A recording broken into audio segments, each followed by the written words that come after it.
आणि कैकईच्या डोळ्या वाटतं आसूच्या धारा गळा गळा गळा गळा वाहू. कैकई रडते आहे, सगळ्या सन्नाटा पसरलेला आहे तिच्या महालामध्ये. तिच्या हाताखालच्या दाशा सुद्धा बिथरलेल्या आहेत. आपण तरी कोणतं तोंड घेऊन रामाला आडवं जावं? आपली मालकीनं दुःखात आहे.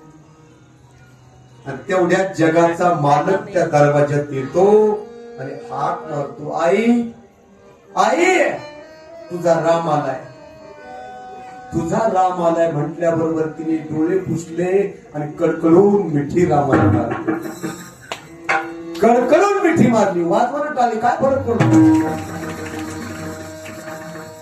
मिठी रामाला मारली.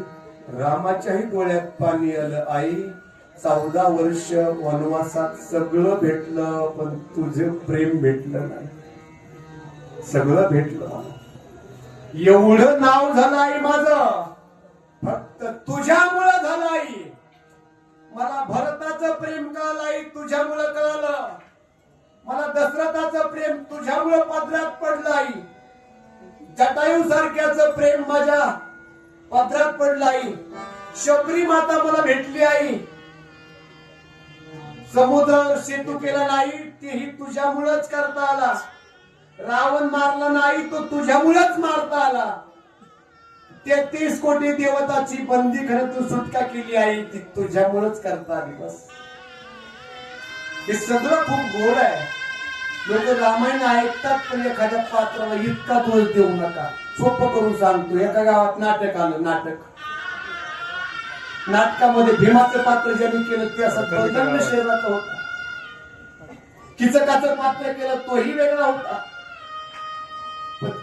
भीम नाटक संपलं जेवायला निघे पाटलाच्या घरी. पाटला त्या किचकाचा एवढा राग आलता, असे पायाचा 2-4 थोबाडी खाल्ल्या. कोणाच्या?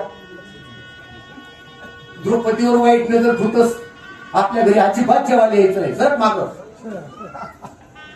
भीमदादा जवळ घेतो, पाटील नाटक संपले. आता तो किचक नाही, मी भीम नाही. आता आम्ही सामान्य लोक येतो.